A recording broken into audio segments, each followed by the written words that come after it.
Hello বন্ধুরা, এটা হচ্ছে আমার ছোটো কাকা। আর এ আজকে মানে খাঁচা থেকে বেরিয়ে পড়েছিল। জল দিতে গিয়েছিলাম, জলের সব কিছু পরিষ্কার করে জল দিতে গেছিলাম।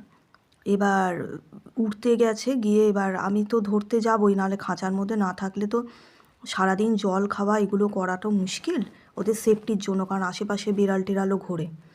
আর সবাই জানেন যে এই ধরনের বিদেশি পাখিগুলো বাইরে গেলে কিন্তু সারভাইভ করতে পারবে না, কারণ এরা যেভাবে দানা টানা খায়, এরা খাঁচারই পাখি, খাঁচাতেই এরা বড় হয় এবং ওরা যাতে একটু উড়তে ফুরতে মানে পারে বা ওড়ার অভ্যাসটাতে থাকে, সেই জন্য মাঝে মাঝে আমি ঘরের মধ্যে একটু ছাড়ি, মানে সেরকম মানে একটা নিরাপদ জায়গা দেখে।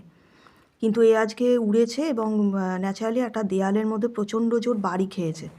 এবং দেখুন এই যে এই দিকের যে চোখটা আপনারা দেখতে পাচ্ছেন, মানে লেফটের দিকে বাঁ দিকের যে চোখটা দেখুন, এদিকের মণিটা স্পষ্ট এবং এখানটা রীতিমতো ফুলে আছে এবং হাত দিলে মানে কামড়ে, মানে প্রচণ্ড জোর কামড়াতে আসছে আর কি, এতটাই ব্যথা ওর। আমি একটু গরম জলের সকালবেলা সেঁক দিয়েছিলাম, কিন্তু আবার আমার কাছ থেকে উড়ে গেছে এবং প্রচণ্ড উড়েছে। এখন প্রচণ্ড ঠান্ডা লেগেছে, একটু জল অল্প খাওয়ালাম, কিন্তু সেটাই দেখছি নাক মুখ দিয়ে বেরিয়ে এলো।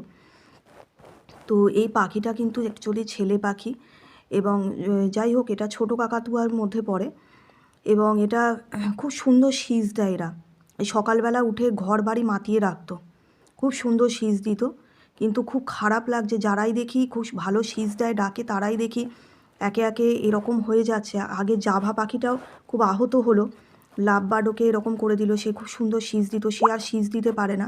আর আজকে দেখছি এর এই অবস্থা, এও ভালো করে ডাকতে পারছে না। আমি এখানে বিছানায় গরমের মধ্যে ভালো করে নিয়ে রেখেছি, কিন্তু এরা যদি ভালোবাসা ব্যাপারটা বা নিজের ভালোটা না বোঝে, কি করতে পারি বলুন বন্ধুরা।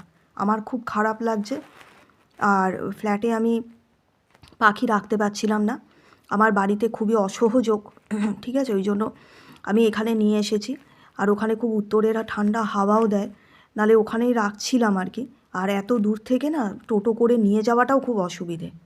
যাই হোক বন্ধুরা, এতটুকুই আজকের জন্য। সকলে ভালো থাকবেন, টাটা।